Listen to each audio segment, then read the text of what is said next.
Muito bem, vamos lá então. Eu gostaria já de compartilhar uma pergunta, começando pelo doutor Alexandre Naime. Nós estamos, de fato, entrando numa terceira onda ou ainda estamos na segunda onda, doutor, tentando deixá-la para trás? Qual é o momento, o cenário neste momento aqui no Brasil? Infelizmente, Elisa, o Brasil parece não aprender com os erros já cometidos no passado. Não há dúvida nenhuma que nós estamos entrando numa terceira onda, porque já há 1 ou 2 semanas o número de casos novos reportados está em franca ascendência. E quando você tem um aumento do número de casos, nas próximas semanas, entre 4, 6 ou 8 semanas, esses casos se transformam muitas vezes em pessoas que precisam de hospitalização, algumas delas que precisam de UTI e outras, infelizmente, que vão evoluir para óbito. Isso não é novo, já aconteceu na primeira onda em meados do ano passado, junho, julho e agosto, e depois de medidas restritivas nós conseguimos um certo controle. Depois houve uma flexibilização banalizada no final do ano, principalmente, novembro e dezembro, e aí uma segunda onda muito maior em fevereiro, março e abril, e agora repetindo o erro de novo. E não adianta colocar toda a culpa nas variantes, né? A culpa da segunda onda ficou muito em cima das costas da P1, que é uma variante de atenção que a gente sabe que tem maior transmissibilidade.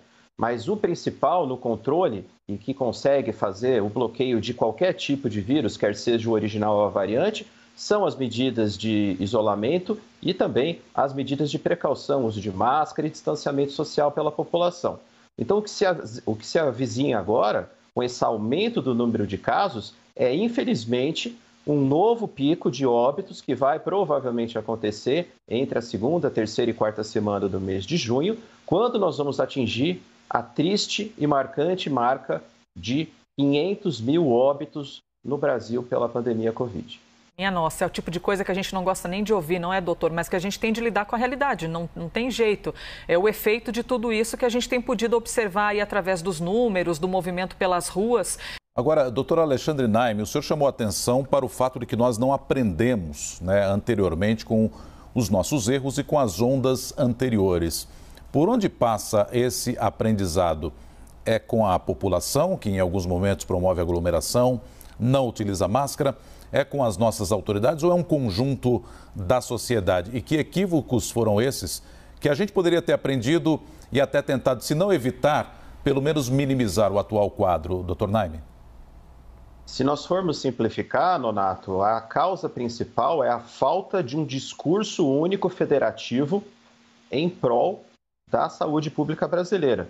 Como muito bem destacou o colega João Cássio, nunca houve um isolamento, um distanciamento de forma vertical em todo o Brasil, feito de forma completamente uniforme, que não pudesse realmente levar ao bloqueio da transmissão do SARS-CoV-2. Ou seja, nós não temos uma unidade nesse discurso, então o governo federal fala uma língua completamente diferente do que muitos governos estaduais, que por suas vezes, muitas vezes não estão em consonância com as políticas que são implementadas em nível municipal, e a população fica completamente perdida, sem saber no que acreditar. E, obviamente, também, depois de mais de um ano de pandemia, existe muito cansaço, existe um sentimento de exaustão, porque realmente as medidas de isolamento, as medidas de distanciamento são impactantes não só para a esfera econômica, mas também para a esfera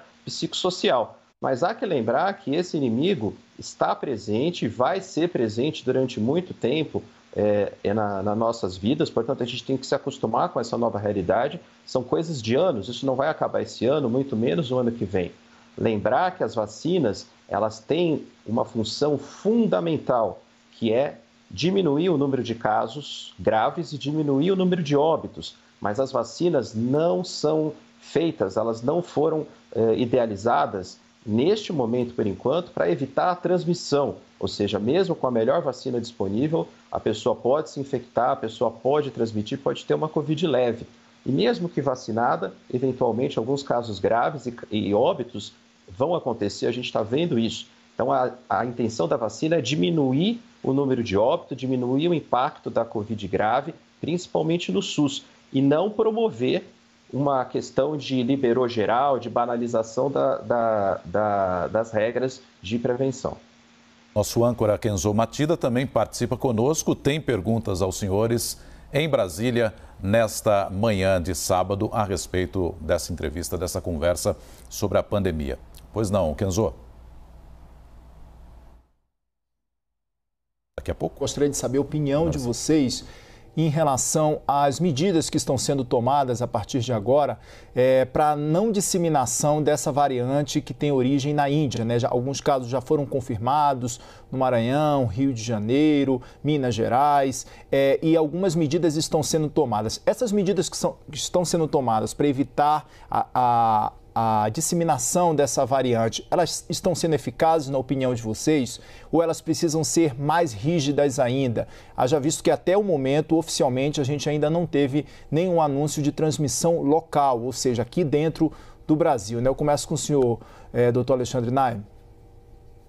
A variante de atenção indiana é mais uma das variantes que nos causa preocupação. É óbvio que ela tem algumas diferenças intrínsecas, principalmente em relação a escape do sistema imunológico, mas ela não difere muito em termos de transmissão do que as variantes que nós já temos por aqui, principalmente a P1. Nós temos que melhorar o monitoramento em termos de vigilância genômica, ou seja, esses casos que estão entrando realmente serem completamente seguidos para a gente evitar a transmissão dessa nova variante. Mas o que não pode acontecer é que essa variante acabe tomando a responsabilidade de algo que é muito mais importante, que são as medidas de isolamento e prevenção neste momento em que o número de casos está aumentando. Talvez, eu estou insistindo nisso porque talvez haja um efeito confunditório. Ainda que nós devemos ter barreiras sanitárias, monitorar os casos que possivelmente são da variante indiana, o problema maior já está aqui. A variante P1 é a predominante em mais de 80%, 90% dos casos internados em quase todo o Brasil. Então, se nós ficarmos dando atenção exclusivamente, não que não tenha que ser feito, à variante indiana e esquecer de fazer o nosso papel de casa, nós teremos um número de óbitos tão grande ou maior que se tivéssemos a disseminação da variante indiana. Repito, nós não podemos colocar a culpa do aumento de número de casos somente nas variantes, e sim aprender com os erros de passado e tentar fazer um tipo de isolamento social, seguir melhor as regras de prevenção entre a população.